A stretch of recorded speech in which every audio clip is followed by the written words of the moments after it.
Civic ভলেন্টিয়াররাই রাজ্য চালাচ্ছে। বিনীত গোয়েল এবং সন্দীপ ঘোষকে কাস্টডিতে নিন। মমতা বন্দ্যোপাধ্যায় পথে নেমেছেন কেন? ধমকাতে। মমতা ব্যানার্জি তিনি তার পার্সোনাল ফিজিশিয়ান কাম ফ্রেন্ড ডাক্তার এসপি দাসকে দিয়ে পুরো সিন্ডিকেটটা চালান। এই সিন্ডিকেটে এরা যুক্ত। আমরা প্রথম দিন থেকে বলেছি বিনীত গোয়েল এবং সন্দীপ ঘোষকে কাস্টডিতে নিন। এদের কাস্টডিতে নিয়ে আগে ব্যবস্থা নিন, সব বেরিয়ে আসবে। বলুন। সুখেন্দু শেখর রায় যে পোস্ট করছেন, বাস্তিল দুর্গের পতন দেখছেন তিনি, দলে বাস্তিল দুর্গের পতনের মতো অবস্থা হবে এমন ইঙ্গিত করছেন খোদ সাংসদ, তৃণমূলের সাংসদ।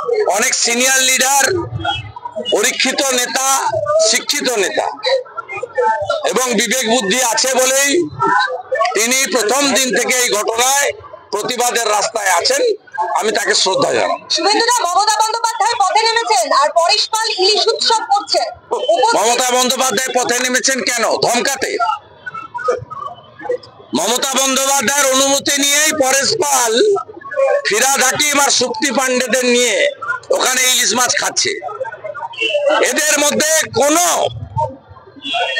এদের মধ্যে সহানুভূতি, সমবেদনা, সমব্যথিতা এবং সংবেদনশীলতা এই শব্দগুলোর লেশ মাত্র এদের মধ্যে নেই।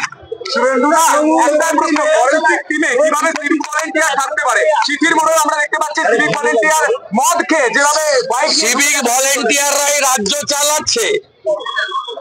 এদের তৃণমূল নেতাদের আত্মীয় এবং ক্যাডারের সুবাদে এরা নিয়োগ পেয়েছে। গোটা রাজ্যে এই 1,15,000 সিভিক ভলেন্টিয়ারের ইচ্ছা অনিচ্ছা যাই থাক, এদেরকে দিয়েই যত পারে অপকর্ম করায়।